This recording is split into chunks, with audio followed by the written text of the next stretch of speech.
Good evening guys. Welcome to study with Sunita channel में एक बार फिर से स्वागत है स्टडी विद सुनीता चैनल में। गाइस, आज मैं आपको UP TET C TET super TET का जो क्लास लेने जा रही हूँ, संधि की फर्स्ट क्लास है। संधि क्लास में आपको थोड़ा टाइम लगेगा क्योंकि संधि का चैप्टर भी बड़ा है और मैं एक एक चीज आपको बताऊंगी, विच्छेद करना सिखाऊंगी आपको, उसका वास्तविक रूप सब कुछ मैं आपको बताऊंगी। लेकिन आप ये नहीं सोचिएगा कि केवल संधि जो है आपको टीचर्स वक्त एग्जाम में आता है। नहीं, यह हर एक एग्जाम में आता है। जिस भी एग्जाम में आपके हिंदी आता है वो हर एक एग्जाम में आपका आता है। ठीक है ना। तो संधि का चैप्टर बहुत ही इंपॉर्टेंट चैप्टर है, ये आपको पता है। ठीक है ना। तो सभी एग्जामों के लिए बहुत ही महत्वपूर्ण चैप्टर है और आप ये मत सोच के पढ़िएगा कि केवल हम यूपी टेट की, अगर आप यूपी टेट सी टेट के अलावा भी कोई एग्जाम अगर देना चाहते हैं तो वो हर एक एग्जाम के लिए महत्वपूर्ण है। चलिए स्टार्ट करते हैं। तो हमको संधि पढ़ना है। तो संधि की देखिए, संधि का शाब्दिक अर्थ क्या होता है? मेल। ठीक है। संधि का शाब्दिक अर्थ क्या होता है? मेल। अब हम संधि को, ठीक है, परिभाषा पढ़ते हैं। अगर हम संधि की परिभाषा ऐसे पढ़ते हैं और बहुत लोगों के मुंह से मैं सुना है कि दो वर्डों के मेल से जो को क्या कहते हैं? संधि कहते हैं। अब आप ये बताइए, दो वर्ड का मेल ये हो गया, तो क्या दो वर्डों का मेल कुछ संधि हो जाएगा? नहीं, परिभाषा ये नहीं होगी। दो वर्णों की मेल से उत्पन्न जो विकार उत्पन्न होता है, यानी कि जो परिवर्तन होता है, उसको हम संधि कहते हैं। ना केवल दो वर्णों के मेल को केवल दो वर्णों का ये मेल होगा तो संधि नहीं होगा। यानी कि दो शब्दों के जो बीच में, ठीक है ना, शब्दों के बीच में जो आपके दो वर्ड आते हैं, उन दो वर्णों के उत्पन्न विकार जो उत्पन्न या परिवर्तन जो होता है उसको हम संधि कहते हैं। ठीक है ना। अब देखिए, यानी कि शब्दों के, यानी कि प्रथम यानी जो शब्दों का जिस शब्द में, ठीक है, जो बीच की कड़ी होती है, कोई भी शब्द होगा उसके बीच में, ठीक है ना, बीच का, यानी कि बीच का जो अंतिम जो होगा वो, और इधर से जो आपको होगा प्रथम, वो आपका क्या होगा? वर्ड। उन दोनों वर्डों की मेल से उत्पन्न जो विकार होगा वो होता है संधि। ठीक है, समझ में आ गया ना। अभी आपको एग्जाम्पल से समझाएंगे तो अच्छे से समझ में आ जाएगा। संधि के प्रकार पूछा जाता है। संधि के प्रकार कितने होते हैं? संधि, स्वर संधि, व्यंजन संधि, विसर्ग संधि। स्वर संधि, व्यंजन संधि, विसर्ग संधि, ये तीन प्रकार के होते हैं। अब आता है कि हमको पढ़ना है सबसे पहले स्वर संधि, उसके बाद अलग अलग सेक्शन पढ़ना है। स्वर संधि में आपके 5 प्रकार के होते हैं: दीर्घ संधि, गुण संधि, वृद्धि संधि, ऋण संधि और आयादी संधि। ठीक है ना। हमको आज जो पढ़ना है वो दीर्घ संधि पढ़ना है। दीर्घ मतलब बड़ा। ठीक है ना। अब इसकी परिभाषा क्या होती है? जब किसी शब्द के बीच में, ठीक है, जब सभी शब्द के बीच में बड़ी देखिए, अगर आता है, ई आता है, ऊ आता है, ठीक है ना, मात्रा है, तो वहां दीर्घ संधि आती है। ये आपको पहचानने के लिए बताया गया एग्जाम में। अगर आपके एग्जाम में वो शब्द देता है और केवल ये पहचानने के लिए बता देता है कि वो कौन सी संधि है, तो आप इससे केवल पहचानेंगे कि आ बड़ी ई ऊ आता है, तो आप ये समझ जाइएगा वो दीर्घ संधि है। ठीक है, ये हो गया। लेकिन आप कैसे जाना, कहने के मतलब ये है, जैसे ये शब्द है, देखिए भावार्थ, ठीक है, इसके बीच का शब्द ये है, ठीक है ना, इसके बीच के शब्द में क्या आया है? आ आया है। ठीक है ना। इसका मतलब ये कौन सी संधि हो गई? दीर्घ संधि हो गई। कौन सी संधि हो गई? दीर्घ संधि हो गई। ठीक है ना। अब ये आ कैसे बना है, ठीक है, इसको हम पता करेंगे तब। ये आ कैसे बना है? तो ये से भी बना तो आ होगा, अगर आ और से भी बनेगा तो भी आ होगा, मतलब किसी भी तरह बनाएंगे तो आ होगा। यही जो आप पहचान जाएंगे कि ये बड़ा आ आया, मतलब आ आया है, तो ये समझ जाइएगा ये दीर्घ संधि है। ये शॉर्ट ट्रिक कहिए या पहचानने का ट्रिक कहिए। बस अगर ये शब्द दे दिया और पूछा ये कौन सी संधि है, तो आप ये देख लीजिएगा ये बीच में आ दिया है, इसका मतलब दीर्घ संधि है। ठीक है ना। आ होगा, बड़ी ई होगा, बड़ा ऊ होगा। ठीक है ना। वर्णों इसमें स्वरों, ठीक है, 11 स्वरों में ये सजातीय वर्ण जो होते हैं वो आपके दीर्घ संधि। अब सजातीय वर्ण कौन से होंगे? आप आ ई करके ऊ करके दिया है, जैसे मान लीजिए आपके 11 स्वर हैं, आ ई, बड़ी ई, छोटा ऊ, ठीक है, री, ए एल ओ और, इतने हुए आपके। अब सजाती वर्ड कौन कौन से हुआ? ये हुआ, ये हुआ और ये हुआ। ये आपके दीर्घ संधि में आते हैं, बाकी नहीं है। इनको आप क्या करेंगे, यही आपके दीर्घ संधि में है, ठीक है ना। ये जब आएगा आ तो आप समझ जाएंगे आपके दीर्घ संधि में है। अब आपको देखिए एग्जाम में अब इसको दीर्घ संधि की परिभाषा देखिए। जब किसी शब्द के बीच में, जैसा मैंने बताया, बीच में बड़ी आ या ई या बड़ा ऊ आए, वहां दीर्घ संधि होगा। आप पहचान जाइएगा झट से।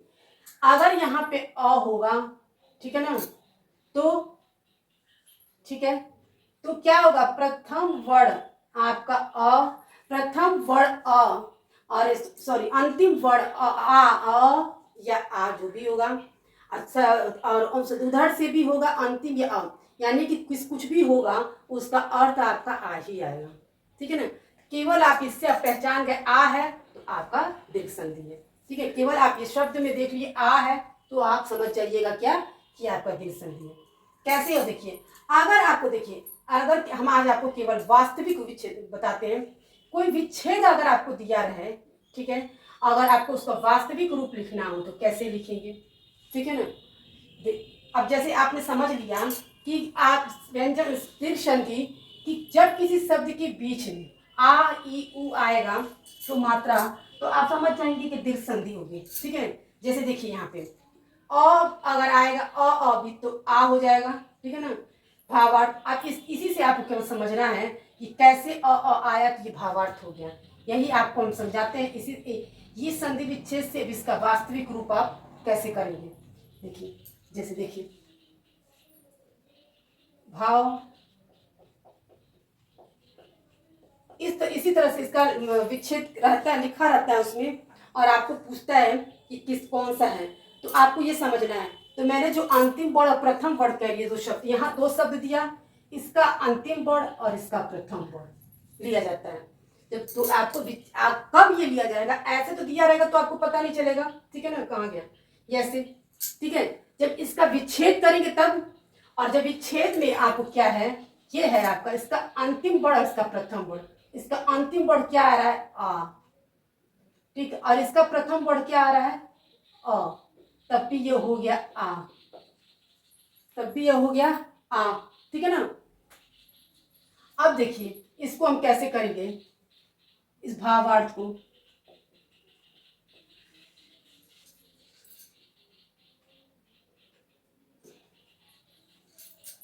इसका हम आ यहां लिख लिए, ठीक है। अब ये आ है, ये बच गया भाव, भाव बच गया।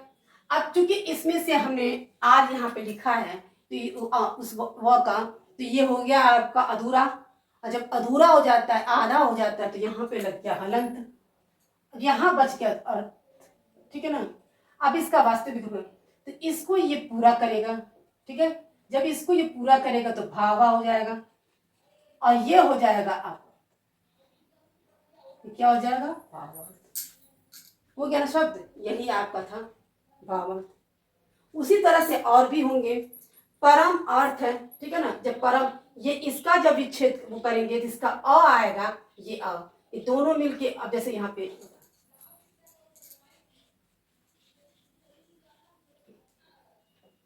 परम अर्थ, ठीक है ना। अब इसका हम कह देंगे कि अगर इस तरह से एग्जाम में दिया और बोला गया इसका वास्तविक रूप लिखिए तो कैसे लिखेंगे, इसका म, इसका अ, ठीक है ना, और ये अवास्तविक रूप में है ही, दोनों मिलकर क्या हो गया, यहाँ पे आ हो गया, ठीक है ना, आ हो गया।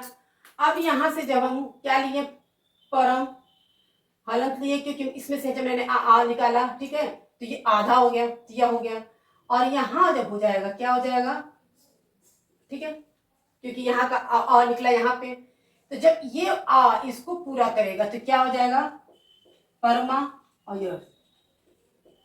ये हो जाएगा परमार्थ। मैंने सिर्फ आपको संधि विच्छेद के साथ आपको वास्तविक रूप भी बता रहे हैं कि कैसे क्योंकि अधिकांश आपको विच्छेद में दे देता है और उसका वास्तविक रूप लिखने के लिए बोलता है। तो अगर इस तरह से दिया है तो आपको वास्तविक रूप ऐसे लिखना है, ठीक है।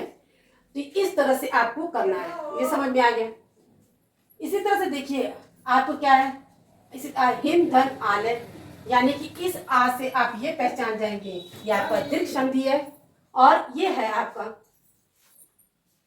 अब फिर इसी तरह से इसमें दीप धन आवली लिखा है, ठीक है ना।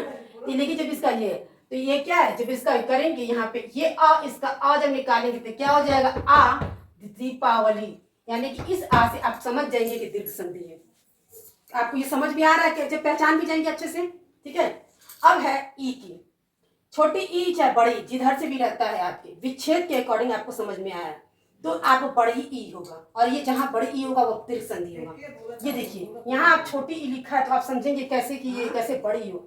ये छोटी ई और ये इधर से ये ई, दोनों ई मिल के क्या होगा आपका बड़ी, ठीक है ना। तो जब ये बड़ी आप ऐसे फटाक से लिख सकते हैं, क्या करेंगे इधर से बड़ी ई की मात्रा लगा देंगे और ये ई की जगह पे होगा तो द्रंग तो कविंद्र हो गया, ठीक है। इसी तरह से नदी ईस, अब क्या है नदी, जैसे बड़ी की मात्रा लगी है और ये बड़ी ई मिलके भी क्या हो जाएगा, बड़ी ई हो जाएगा। तो सीधा सीधा न में और इसे द में बड़ी ई लग गया और श हो जाएगा, ये हो जाएगा। तो यानी कि मैंने आपको अच्छे से वास्तविक रूप में विच्छेद करके समझा दिया आपको, ठीक है। उसी तरह से ऊ, ये देखिए छोटा ऊ रहेगा तो भी बड़ा ऊ होगा, बड़ा ऊ रहेगा तो भी बड़ा ही ऊ होगा।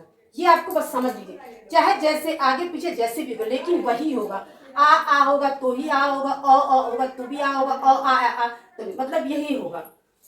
यहाँ पे है भानुदय का ऊ, तो यहाँ पे देखिए यहाँ पे छोटा ऊ है, ठीक है। अब ये छोटा ऊ है तो यहाँ पे हम क्या लिखेंगे, छोटा ऊ हो गया, ठीक है। यहाँ पे भी हो गया छोटा ऊ, ठीक है। अब ये छोटा ऊ मिलकर क्या हो गया, बड़ा ऊ। अब जब बड़ा हो गया यहाँ पे क्या हो गया, भा, ठीक है ना, इसका हलंत हो गया।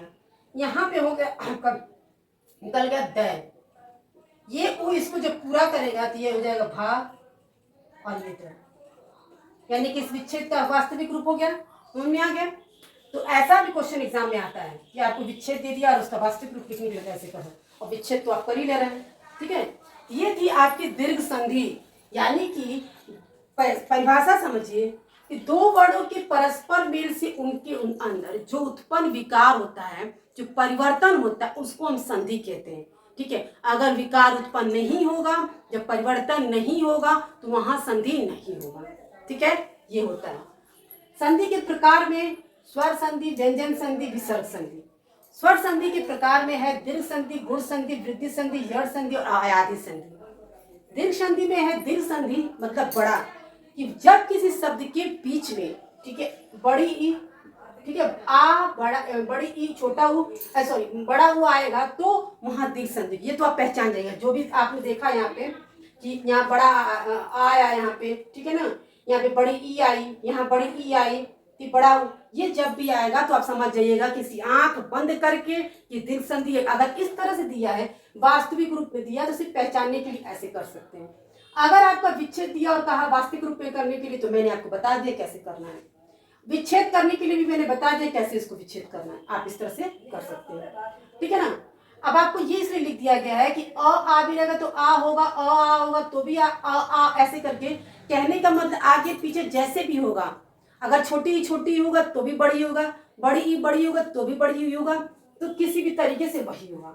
ये आपके थे भाव धन अर्थ भावार्थ, क्योंकि इधर का इधर का मिल के भाव हो गया तो भावार्थ, सीधा सीधा, ठीक है।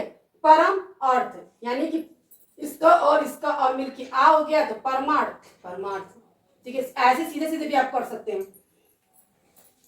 हिम आलय, ठीक है ना, तो ये इसका भी, तो इसका भी क्या है, हिम अ है, ये आ है, ठीक है। तो क्या हो जाएगा, अ और आ मिलके आ, तो हिमालय, सीधा सीधा से कर लीजिएगा। आपको मैं सब तरीके से बता सकती हूँ, अलग अलग विच्छेद करके बता दी हूँ, कैसे करके बता दी हूँ, इसका वास्तविक रूप कैसे निकालेंगे, सीधा सीधा हो गया। मानिए दीप वाली लिखा है, ठीक है ना, ऐसा अगर वास्तविक रूप लिखने के लिए क्या, इसका अ आएगा, ठीक है, इसका आ आएगा, दोनों मिलकर क्या हो जाएगा, आ हो जाएगा, यानी कि दीपा हो गया। यहाँ पे जब इसमें लगा देंगे बलि हो गया, दीपावली, ठीक है। और इसको इसमें से करते हैं तो क्या करेंगे आप, दीप करेंगे और फिर इसको ये क्या लिखा है, आ की मात्रा दिया है, और ये और यहाँ पे क्या लिखा है, यहाँ पे इसका आ और अ निकालेंगे तो यानी कि ऊपर की दीपावली, यहाँ पे जब मुंह से बोलेंगे तो दीपावली, तो दीपावली और दीपावली ऐसे करके हो जाएगा। वो समझ में आ रहा है ना? उसी तरह से हो गया नदी ईश, ठीक है, बड़ी किसमें मात्रा दी है और यहाँ भी, यहाँ बड़ी ई दी है, यहाँ भी बड़ी दी है, दोनों मिलके बड़ी ई हो गया, तो क्या हो जाएगा नदीस। और यहाँ मैंने भानुदय का ही बताया कि वास्तविक रूप और विच्छेद कैसे करके हो जाएगा। उसी तरह से यहाँ भी छोटा उ दिया है और ये छोटा उ, दोनों मिलके क्या हो जाएंगे बड़ा उ, वी का और यू, इसे द में बड़ा हो जाएगा द विधेय। इसी तरह से ये, इस तरह से आप विच्छेद भी कर लेंगे। अगर विच्छेद दिया तो उसका वास्तविक रूप भी कर ले, मेरे वास्तविक रूप भी बता दिए कैसे करना है। ये दोनों चीज आपको क्लियर हो गया। इसके अलावा सबसे अच्छा बात है, आपको वर्ड दिया होगा, पहचानना होगा कि ये कौन सी संधि है। तो दीर्घ संधि पहचानने के लिए सबसे अच्छा जो भी शब्द, जैसे मान लीजिए यहाँ पे हिमालय दिया, इस बीच में देखिएगा आ आया, दीर्घ संधि, ठीक है। यहाँ पे कविंद्र, बड़ी ई आया, हो गया आपका क्या दीर्घ संधि। यहाँ पे बड़ी ई आया तो हो गया आपका दीर्घ संधि। इस तरह से भी पहचानने के लिए सिर्फ शब्द दिया रहेगा तो पहचान जाएंगे, विच्छेद करने के लिए दिया तो भी आप कर लेंगे, और वास्तविक रूप अगर विच्छेद दिए वास्तविक रूप करने के लिए तो भी आप कर सकते। मैंने आपको हर तरीके से आपको बता दिया ताकि, और मैंने सिर्फ आज इसीलिए दीर्घ संधि बताया कि मैंने बहुत अच्छे से आपको क्लियर कर दिया है। आपको कभी भी दीर्घ संधि आप कभी भी नहीं भूल सकते। एक बार इसको अच्छे से पढ़ लीजिएगा, आप कभी जिंदगी में इसको भूल नहीं सकते। इसीलिए सिर्फ मैंने आज दीर्घ संधि ही पढ़ाया। तो चलिए मिलते हैं नेक्स्ट वीडियो में।